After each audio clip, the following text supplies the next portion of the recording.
Hey, welcome back to the channel HardReset.Info, and today I will show you how to unblock content on X.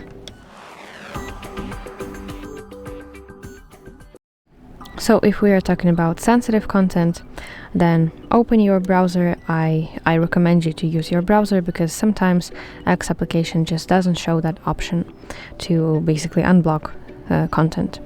So I signed into my X account, and now I want to tap my profile picture in the top left, then scroll to Settings and Privacy, proceed to Privacy in Safety section, go to Content you see, and this is that option that you were looking for, display media that may contain sensitive content.